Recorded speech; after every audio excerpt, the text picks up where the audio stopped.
વલસાડ પર અત્યારે આબ ફાટ્યા જેવી પરિસ્થિતિ ઊભી થઈ ગઈ છે. વલસાડના અત્યારે તમને જે સ્ક્રીન પર દ્રશ્યો દેખાતા હશે, બધી જ જગ્યાએ જળબંબાકારની પરિસ્થિતિ ઊભી થઈ ગઈ છે. મેઘ કહેર વર્તાણો છે. અતિશય ભારે વરસાદ અને હજુ પણ એલર્ટ યથાવત છે. હજુ પણ કેટલા દિવસ વલસાડમાં આ રીતે વરસાદ રહેવાનો છે એ ખબર નથી. નમસ્કાર, આપની સાથે હું આકાંક્ષા. તમે જોઈ રહ્યા છો રાજકોટ. દક્ષિણ ગુજરાતમાં મેઘરાજાએ રૌદ્ર સ્વરૂપ ધારણ કરી લીધું છે. સુરતની વાત કરીએ, વલસાડની વાત કરીએ, નવસારીની વાત કરીએ, બધી જગ્યાએ અતિશય વરસાદ છે. 35 ઇંચ વરસાદ, 25 ઇંચ વરસાદ અત્યારે પડી ચૂક્યા છે. નાના પોંઢા અને ધરમપુરમાં પણ ભારે વરસાદ છે. ઓરંગા નદી અત્યારે ભયજનક સપાટીએ પહોંચી ગઈ છે. 200 લોકોનું તો અત્યારે સ્થળાંતર કરી દેવામાં આવ્યું છે. દક્ષિણ ગુજરાતમાં અત્યારે છેલ્લા 24 કલાકની વાત કરું તો આખા રાજ્યમાં 213 તાલુકામાં સાર્વત્રિક વરસાદ નોંધાયો છે. વલસાડના ઉમરગામમાં તો છેલ્લા 24 કલાકમાં 35 ઇંચ વરસાદ છે. આ ઉપરાંત જિલ્લાના કપરાડામાં 28 ઇંચ વરસાદ, નાના પોંઢામાં 25 ઇંચ વરસાદ, ધરમપુરમાં 19 ઇંચ વરસાદ અને જનજીવન પણ અત્યારે અસ્તવ્યસ્ત થઈ ગયું છે. 23મી જુલાઈએ માત્ર 2 કલાકમાં ઉમરગામમાં 7 ઇંચથી વધારે વરસાદ નોંધાઈ ચૂક્યો છે. વલસાડ જિલ્લામાં સતત વરસી રહેલા ભારે વરસાદને પગલે પૂર જેવી પરિસ્થિતિ ઊભી થઈ ગઈ છે. વહીવટી તંત્ર દ્વારા પણ મહત્વપૂર્ણ નિર્ણય લેવામાં આવ્યા છે. શ્રમયોગીઓની સુરક્ષા અને જાહેર હિતને પ્રાધાન્ય આપવા જિલ્લાના તમામ કારખાના, ઔદ્યોગિક એકમોને તારીખ 23 જુલાઈના રોજ સમગ્ર દિવસ માટે બંધ કરી દેવામાં આવ્યા છે. શાળા કોલેજમાં રજા આપી દેવામાં આવી છે. ઇમરજન્સી ઓપરેશન સેન્ટર ગાંધીનગરમાં સવારે 4 થી 6 વાગ્યા સુધીમાં આંકડા મુજબ. ઉમરગામમાં વહેલી સવારે 2 કલાકમાં જ 7 ઇંચ વરસાદ છે. આ સિવાય સુરતના ઉમરપાડામાં પણ 4 ઇંચ વરસાદ, વલસાડના પારડીમાં 3 ઇંચ વરસાદ, વલસાડ તાલુકામાં 3 ઇંચ વરસાદ. બધી જ જગ્યાએ આજના દિવસમાં પણ 3-3, 4-4 ઇંચ જેટલો વરસાદ પડી ચૂક્યો છે. અને તેના જ કારણે અત્યારે વહીવટી તંત્ર દ્વારા ખાસ મુખ્યમંત્રી ભૂપેન્દ્ર પટેલ દ્વારા સમીક્ષા બેઠક કરવામાં આવી, કામગીરીને જોવામાં આવી અને કલેક્ટર સાથે પણ વાતચીત કરવામાં આવી. ઓરંગા નદી 9 મીટરની ભયજનક સપાટીએ પહોંચી ગઈ છે. પૂરના ખતરાને ધ્યાનમાં રાખીને નીચાણવાળા વિસ્તારોમાંથી અત્યારે તાત્કાલિક ધોરણે લોકોને સ્થળાંતર કરવામાં આવી રહ્યા છે. સુરત શહેરમાં પસાર થતી ખાડીઓમાં પણ જળસ્તર અત્યારે સતત વધી રહ્યું છે. પ્રશાસન પણ અત્યારે એલર્ટ મોડમાં છે. નમસ્કાર. સુરત જિલ્લામાં છેલ્લા 2 દિવસથી વરસાદનું જોર જે છે એ વધ્યું હતું.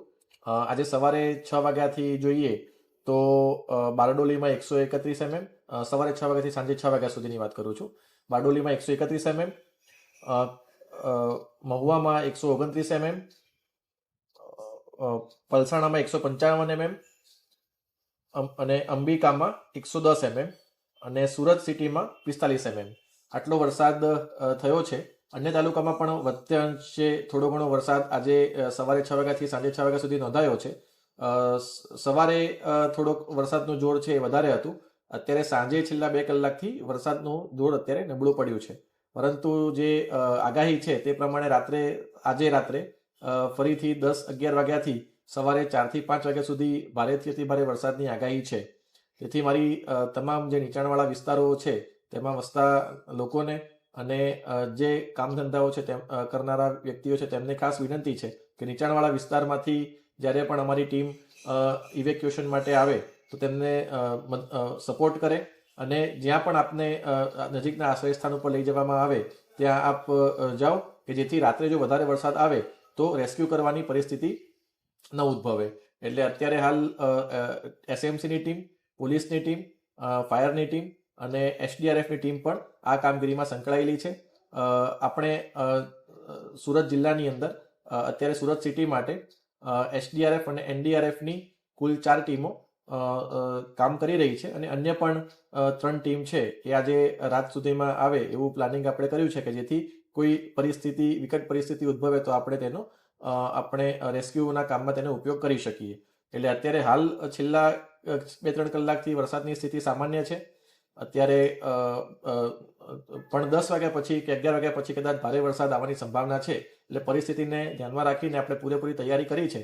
પણ નીચાણવાળા વિસ્તારમાં વસતા લોકોને મારી ખાસ વિનંતી છે કે તેઓ પ્રશાસનની જે પણ સૂચનાઓ છે તેનું પાલન કરે અને તે પ્રમાણે સહકાર આપે. એક રાઉન્ડની વાત કરીએ, સુરત હજુ થોડા દિવસો પહેલા જ પાણીમાં ગરકાવ થઈ ગયું હતું.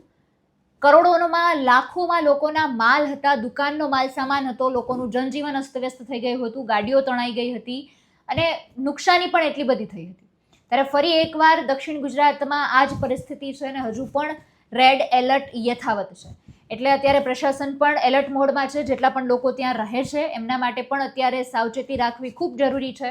અને અત્યારે કોઈ પણ જગ્યાએ તમને એવું લાગે છે કે અતિશય પાણી ભરાવાની સમસ્યા છે તો ત્યાંથી વહેલી તકે નીકળી જવું એ જ તમારા માટે હિતવાહ રહેશે. તમે કયા વિસ્તારમાં રહો છો એ અચૂકથી ત્યાં કેટલો વરસાદ છે અમને જરૂરથી કમેન્ટમાં જણાવજો. ફરી મળીશું હવામાન વિભાગની અપડેટ અને વરસાદના સમાચાર સાથે. જોતા રહો અવર રાજકોટ.